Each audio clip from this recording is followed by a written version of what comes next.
qui avait initié cette rencontre, qui m'avait proposé de venir ce soir, et ça me fait évidemment très plaisir, et puis ça me remplit d'émotion. Et je voulais vous remercier, parce que Julien m'a beaucoup parlé de vous, à vrai dire, et de quelques autres de ses amis qui, dans l'ensemble, sont ici. Et on sent qu'il avait tissé vraiment un réseau d'amitié très important. Donc c'est pour ça que je voulais vous remercier les uns les autres pour cette réunion, puis remercier aussi toute votre équipe, parce que je sais très bien qu'une rencontre comme celle-ci, ça demande beaucoup de travail, en amont et après. Parce qu'après, il faut tout ranger, c'est beaucoup de travail pour les membres d'une équipe de librairie. Donc à tous, je dis merci.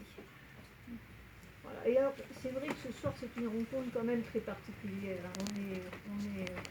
On a quand même une certaine émotion, parce que Julien, tout le monde l'aimait, et il est mort, et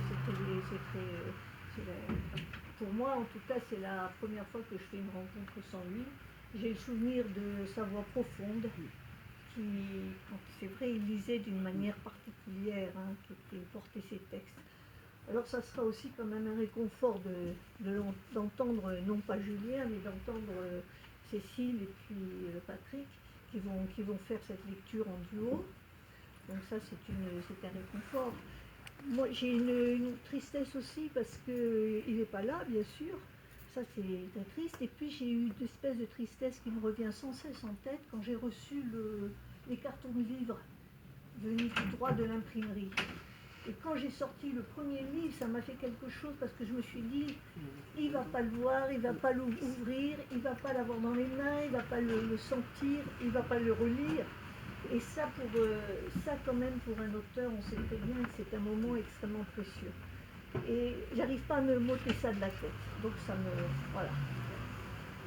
Bah, le réconfort quand même, c'est de penser qu'à cette rencontre, que vous êtes nombreux pour lui, pour son œuvre. Ça, je crois qu'il aurait été très ému ici de vous voir tous réunis comme ça. C'est vraiment un grand moment pour moi en tout cas, et puis pour lui, s'il avait été là. Je suis un petit peu émue. Alors je vais regarder ce que je voulais vous dire parce que du coup je ferme mes esprits. Il m'a envoyé ce texte il y a à peu près 3 ans.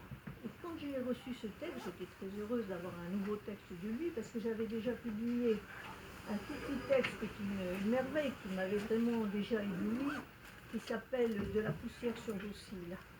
Et quand j'ai reçu ce texte, je l'ouvre son manuscrit, et la première chose, ça a été une gêne. Parce que j'ai vu une drôle de mise en page. C'est-à-dire que les poèmes sont centrés au milieu de la page, et pour moi, ça faisait ringard. Je vous dis clairement, c'est une petite histoire, mais ça fait partie de l'édition. Je me suis dit, c'est pas possible, c'est ringard, qu'est-ce qu'il est en train de nous faire On n'écrit plus comme ça, etc. Alors je le lui dis, et puis il me répond, je suis d'accord, moi-même ça m'a gêné. Mais j'ai essayé toutes les manières possibles et imaginables d'écrire, de présenter ce texte, et c'est la seule qui fonctionnait. C'est le terme qu'il a employé. Elle avait un sens donc, c'est la seule. Alors je lui ai dit, je vais quand même tenter. Je lui ai dit, d'accord. J'ai tenté toutes les manières possibles et imaginables à mon tour, et la seule qui fonctionnait, c'est cette manière de planter ce texte au milieu de la page que je trouvais si ringarde. Et j'ai pris conscience que des préjugés que j'ai, et que je crois qu'ils sont largement partagés, à savoir que quand on voit des pages comme ça, on trouve ça ringard. Quand on voit des sonnets, on se dit qu'est-ce que c'est ça, on n'écrit plus comme ça de nos jours. Si on voit des vers, n'en parlons pas, c'est l'horreur. Quand on lit du Racine, par contre, on trouve ça merveilleux, magnifique. Enfin, moi, je suis une grande amoureuse de Racine, vraiment. Et je me suis dit, à ce moment-là, mais il a raison, Julien, mais qu'est-ce que c'est que ces manières de penser? Ce sont des préjugés ahurissants. Et on peut imaginer très bien même un texte en sonnet ou en vers, avec des rimes, particulièrement bon, même à notre époque, en 2021. Enfin, on n'est pas en 2021. C'est l'émotion. Voilà. Donc je voulais simplement dire ça pour sourire un petit peu. Et je me suis mise à lire ce texte, même s'il était centré. Et alors là, dès les premières lignes, ça a été l'éblouissement, parce qu'il y a une écriture vraiment d'une beauté que je trouve rarement atteinte. C'est un texte lyrique, très lyrique, ça encore, c'est pas très moderne peut-être. Mais c'est l'écriture est d'une beauté, il y a des images qui explosent, mais vraiment à toutes les pages, hein. C'est assez impressionnant ça, toutes ces images. Et ce qui m'a frappé beaucoup, c'est que c'est une écriture aussi qui est très différente de l'écriture du livre que j'avais publié, du premier, et d'une manière générale de la coupée, par exemple, que les éditions Cotentin ont publié, et de bien d'autres. Donc c'est une écriture vraiment qui est pas du tout semblable, très très différente. Et ce qui me frappe, c'est qu'elle est très différente, et pourtant, elle est d'une authenticité totale. Et ça, c'est un point commun avec tous les livres de Julien, parce que dans tous ses livres, il y a cette espèce d'authenticité qui fait sa marque, je crois, qui est viscérale pratiquement. Vraiment, c'est assez impressionnant. Et je me suis demandé comment... et j'ai pensé à ce moment-là à la phrase de Stephenson, je ne sais pas si vous avez lu Entre le ciel et la terre, qui est un très très beau texte de cet écrivain, qui est norvégien, islandais. Islandais. Oui, islandais. Et dans ce livre, il dit « Qui est donc assis là, au très fond de notre âme, à diriger les mots ?» Et ça, je trouve que c'est pour moi, hein, c'est ce que je trouve dans la poésie que j'aime tant. Ça peut aussi se trouver dans les romans, hein. Mais dans la poésie, on le trouve particulièrement. C'est-à-dire que le poète, vraiment, dit une voix qui vient d'ailleurs, à la limite, qui vient d'une contrée de lui-même qu'il ne connaît pas forcément. Je crois que ça, c'est très juste pour Julien. Enfin, c'est comme ça, en tout cas, que je lis Julien. Il ne nous parle pas forcément de la réalité. D'ailleurs, Julien, il en parle peu, dans ce livre, pas du tout.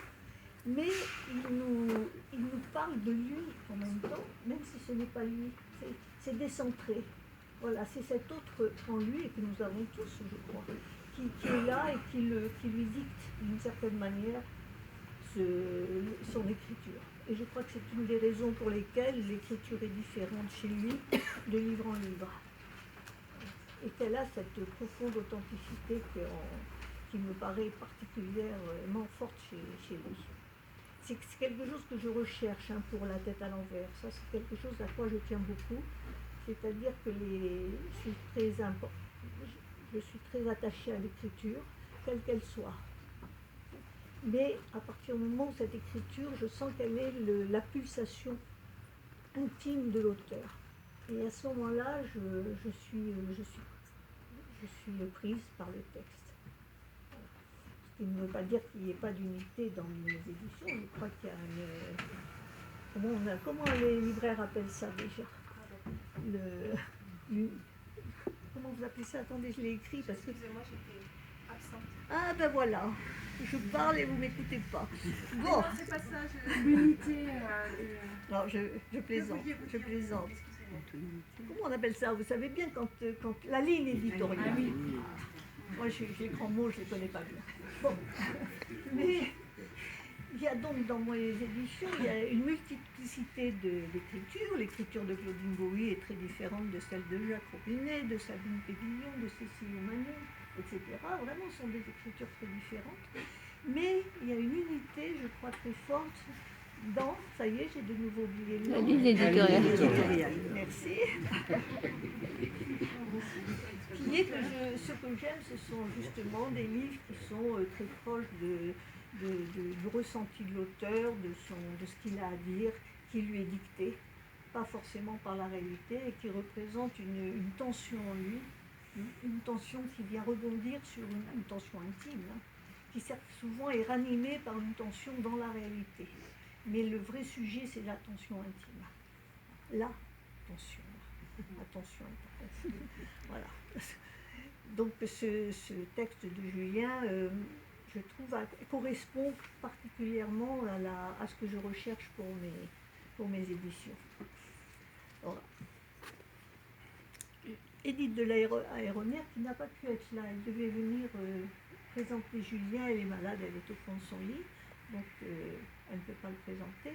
Mais elle a fait une très très belle préface, très simple, que quelqu'un lira tout à l'heure, si vous êtes une d'accord. Et dans cette préface, elle dit de ce livre que c'est une histoire d'amour et de deuil. Et elle ajoute que l'écriture est comme hallucinée. Et je crois que cette écriture et cette histoire confinent au mythe, presque. Vous voyez, parce qu'on est vraiment sur un autre plan. On est ailleurs que dans notre petit moi de tous les jours. Donc voilà, je vais terminer là-dessus, sur cette idée d'un livre qui nous parle de la vie, de l'amour, du deuil et de la mort. Et évidemment, ça retentit encore plus en nous, parce que Julien est mort il n'y a pas si longtemps que ça, puisque c'était en septembre. Voilà. Donc, je vais m'arrêter là, je crois que c'est assez parlé. Je vais laisser la parole à Jacques Lèbre, qui va présenter Julien, l'ami, le poète, et puis l'éditeur, parce que Julien était un grand éditeur. C'est la première fois qu'on se